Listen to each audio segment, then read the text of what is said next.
কদর যেন মিস না হয়। 21, 23, 25, 27, 29 নাকি খালি 27? যে কদর মিস করলো সে সব মিস করলো, হি ইজ দ্য লুজার। আচ্ছা বলেন, এই বরকতের মাসে আমরা কি লুজার হতে চাই না গেইনার হতে চাই? ইন্না আনজালনাহু ফি লাইলাতিল কদরি ওয়া মা আদরাকা মা লাইলাতুল কদর লাইলাতুল কদরি খায়রুম মিন আলফি শাহর। পড়েন আল্লাহু আকবার। লাইলাতুল কদরি খায়রুম মিন আলফি শাহর, 1000 মাসের চেয়েও সেরা। 1000 মাসে হয় 83 বছর 4 মাস। 83 বছর 4 মাস টানা ইবাদত করলে যেই সওয়াব, কদরের রাতে ইবাদত করলে অতটুকু সওয়াব আপনি পাবেন, আল্লাহ সেটা বলে নাই। আল্লাহ বলে তার চাইতে বেশি সওয়াব দিয়ে আপনার আমলনামা ভরে দিবে কে? কদর যেন মিস না হয়। 21, 23, 25, 27, 29 নাকি খালি 27? না, ফালতামিসু ফিল আশরিল আওয়াখিরি ফিল মিনাল ভিতরি, রমজানের শেষ দশকের বেজর রাতগুলোকে কদর হিসেবে তালাশ করো। আল্লাহর হাবিব সাল্লাল্লাহু আলাইহি ওয়াসাল্লাম শেষ 10 দিন টানা ইবাদত করতেন, টানা ইবাদত।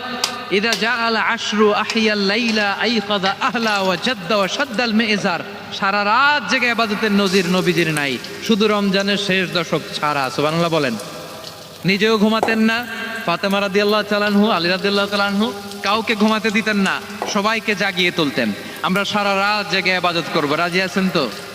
কদর যেন আমাদের মিস না হয়। আজকে থেকেই ক্যালেন্ডারে মার্ক করে রাখেন, সব কাজ পেছনে ফেলে, সব ব্যস্ততাকে পেছনে ফেলে ইবাদতের জন্য আমরা প্রস্তুত থাকবো কদরের রাতে। কোনোভাবে কদর যেন আমাদের মিস না হয়, ইনশাআল্লাহ। বলেন তো সবাই।